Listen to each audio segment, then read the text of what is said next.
Negotiations over Iran's nuclear program move forward as U.S. Secretary of State Kerry says major gaps still stand in the way of an agreement. With the Iranian talks in the background, two of the P5+1 members, US and Russia, exchange allegations over Russia's conduct in the Ukraine crisis.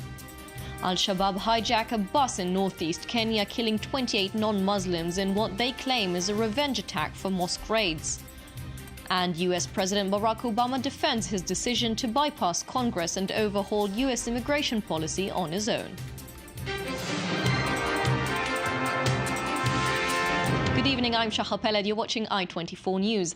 Talks on Iran's nuclear program are appearing to move forward, with US Secretary of State John Kerry and Iran's Foreign Minister Mohammad Javad Zarif agreeing to extend their stays in Vienna, an attempt to break a deadlock just 3 days before an agreed deadline.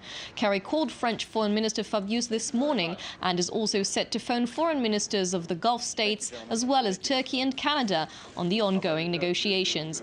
i24 News diplomatic correspondent Tal Shalev reports that Kerry also called Israeli Prime Minister Benjamin Netanyahu and updated him on the state of the negotiations in Vienna. A short while ago, Kerry held a media briefing alongside German Foreign Minister Frank-Walter Steinmeier. He said major obstacles are still in the way of an agreement. We've been obviously having difficult talks here, a complicated topic. We're working hard. We hope we're making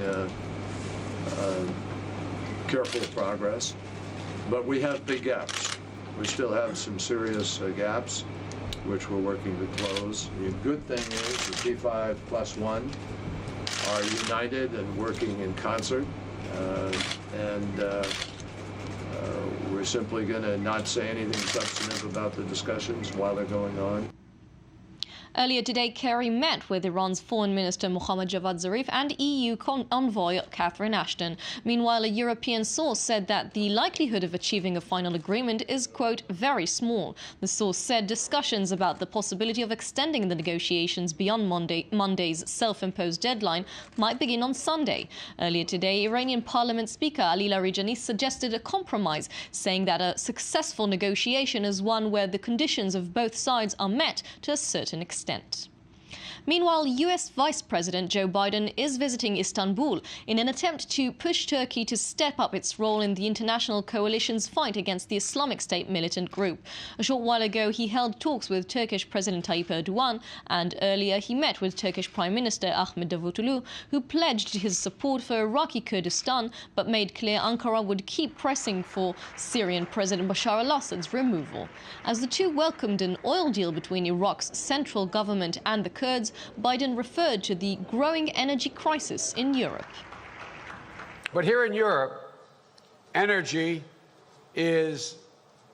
security is an especially vital regional security interest because of Russia's track record in using the supply of energy as a foreign policy weapon against its neighbors, in violation of basic commercial and international norms. And now, Vice President Biden also took the opportunity to slam Russia's conduct in Ukraine and its, quote, illegal occupation of Crimea. At the same time, Russian Foreign Minister Sergei Lavrov lashed out at Washington and its European allies, claiming they want to replace the regime in Moscow. Quite frankly, Russian aggression in Ukraine and its illegal occupation of Crimea remind us that we still have a good deal more work to do to guarantee the strategic vision of a Europe whole, free, and at peace. As for the concept behind the use of coercive measures, the West is making it clear it does not want to try and change the policy of the Russian Federation, which in itself is an illusion. They want to change the regime. Practically no one denies this. As Biden visits the Turkish metropolitan, local nationalists took to the streets in protest.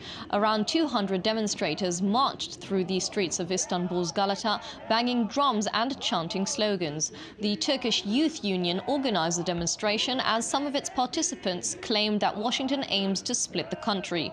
Last week, a group of Turkish Youth Union members attacked 3 U.S. sailors on a crowded street in Istanbul. The assault was condemned by the United States and 12 assailants were arrested. Meanwhile, Lebanon marked its 71st anniversary of independence today. Streets were quiet in the capital Beirut in the morning of the public holiday, although there were many Lebanese national flags waved across the city. Prime Minister Tamam Salam announced the cancellation of Independence Day celebrations on Friday due to the political stalemate in the country, which has left the post of president empty since May.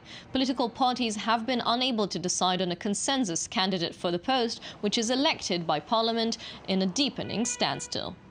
The regional consensus is that Lebanon at the current moment in time everyone has agreed to leave Lebanon aside and not actually involve it in direct confrontations as it's what's happening in Syria right now.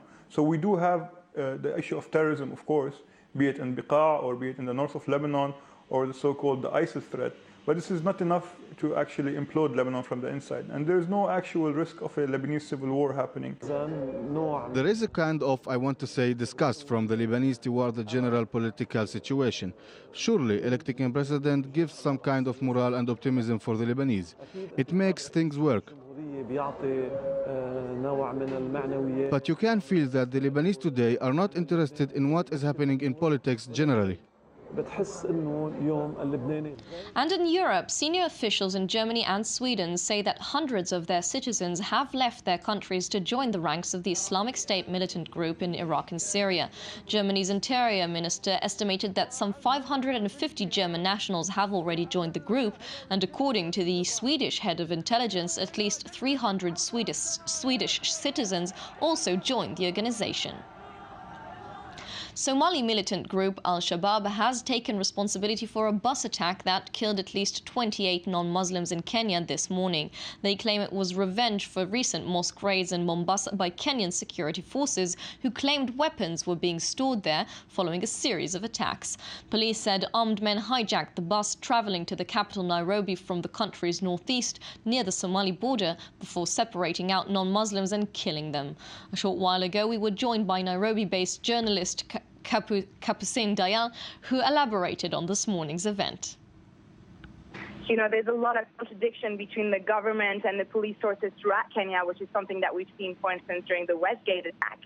What we can say is that this attack comes after rising tension in the second largest city in Kenya, Mombasa.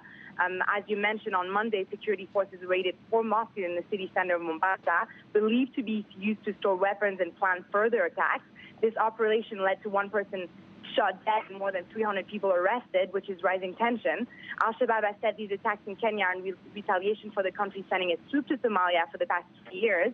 Mandera is a very remote area that shares a long and porous border with Somalia, and it has been one of the regions worst affected by the violence.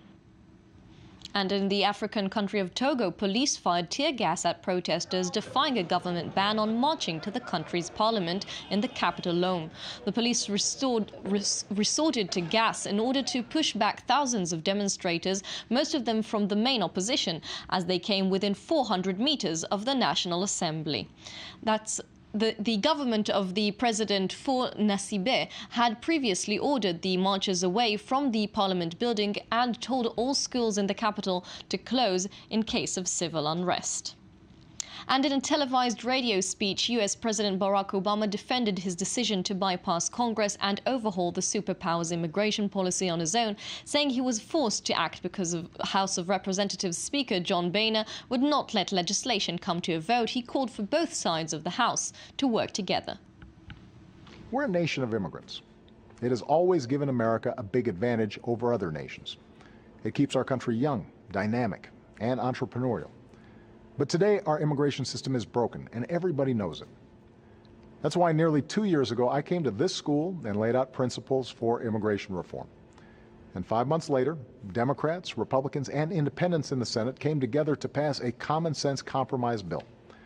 That bill would have secured our border while giving undocumented immigrants who already live here a pathway to citizenship if they paid a fine, started paying their taxes, and went to the back of the line. Independent experts said it would grow our economy and shrink our deficits. Now, had the House of Representatives allowed a yes or no vote on that kind of bill, it would have passed with support from both parties. Today, it would be the law. But for a year and a half, Republican leaders in the House have refused to allow that simple vote. Now, I still believe that the best way to solve this problem is by working together, both parties, to pass that kind of bipartisan law. And that's all for now. Please join us again in 20 minutes. Log on to our i24news.tv website, where you can find our editions in French, English and Arabic. Also our Facebook page, and follow us on Twitter. I'm Shachar Peled. Thank you very much for watching.